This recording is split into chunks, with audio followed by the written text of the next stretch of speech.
नमस्कार दोस्तों, Indian SRJ पर आप सभी का बहुत बहुत स्वागत है। चीन कितना चालाक है ये पूरी दुनिया जानती है और चीन अपने चातिर चालों और पैसे के दम पर पूरी दुनिया को अपना गुलाम बना लेना चाहता है। इसी कड़ी में उसने भारत एवं पूरी दुनिया के कई सारे देशों में अपना इन्वेस्टमेंट करके उन देशों को गुलाम बनाने के ओर कदम बढ़ा दिया है।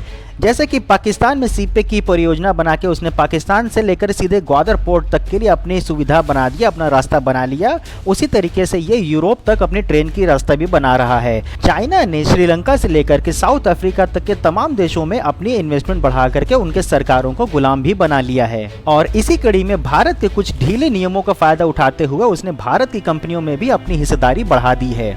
जी हाँ दोस्तों, आपको मैं इस खबर से रिलेटेड पूरी जानकारी दूंगा। दोस्तों, उससे पहले एक छोटी सी अपील है कि अगर अभी तक आपने चैनल सब्सक्राइब नहीं किया है तो कर लीजिए, क्योंकि बहुत सारे अपडेट्स आपको आगे मिलने वाले हैं।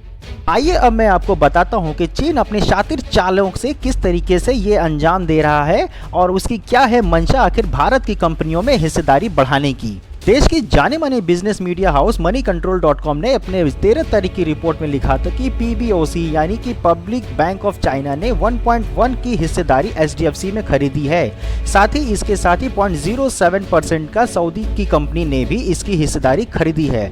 इसमें आगे लिखा गया था कि चाइना की सेंट्रल बैंक ने यानी कि PBOC ने 1.1% स्टेक HDFC में खरीदा है, जो कि मेजर होगा और उसे इसने खरीदा है अपने चाइनीज सॉवरेन वेल्थ फंड के बदौलत, उसके बिहाफ पर ही खरीदा है। और ये जो ट्रांजैक्शन हुआ है ये चाइनीज सेंट्रल बैंक की तरफ से खुद नहीं किया गया है, ऐसा कि दीपक पारेख ने अपने मनी कंट्रोल के इंटरव्यू में कहा था। और यहाँ पे ऐसा कोई दिक्कत की बात नहीं है, उन्होंने ये भी कहा था। लेकिन भारत जैसे विकासशील देश की इतनी बड़ी कंपनी में 2.25 करोड़ शेयर खरीद लेना किसी भी पड़ोसी देश के द्वारा ये कोई चिंता के विषय ना हो, ऐसा नहीं हो सकता। और इसकी गंभीरता को देखते हुए भारत सरकार ने भी ठोस कदम उठाए हैं और वो इस प्रकार से है कि अब भारत में किसी भी खरीद फरोख्त के लिए यानी कि किसी भी मेजर स्टेक होल्डिंग की अगर परचेज होती है और वो भी भारत के किसी पड़ोसी देश यानी कि जिससे भारत की बॉर्डर साझा होती हो, उसके लिए भारत सरकार की अब परमिशन यानी कि इजाज़त लेनी ज़रूरी होगी। इसके लिए इसको ध्यान में रखते हुए भारत सरकार ने FDI का जो नियम है उसको उसमें फेरबदल किया है और इस खबर को भी मनी कंट्रोल ने अपने 18 तारीख की खबर में प्रमुखता से छापा है।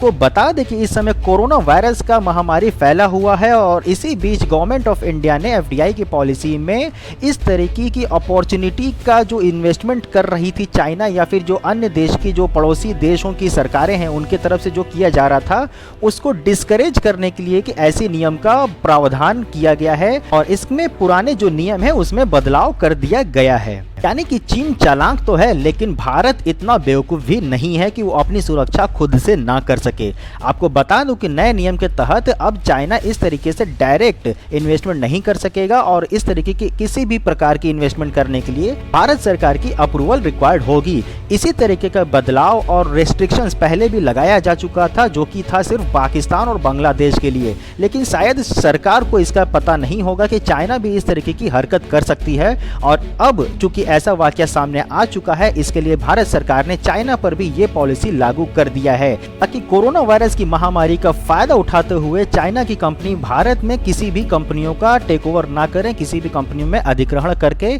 या फिर उसमें अपना हिस्सेदारी यानी कि स्टेक होल्डिंग ना बढ़ा सकें। इसलिए भारत सरकार ने ठोस कदम उठा लिया है।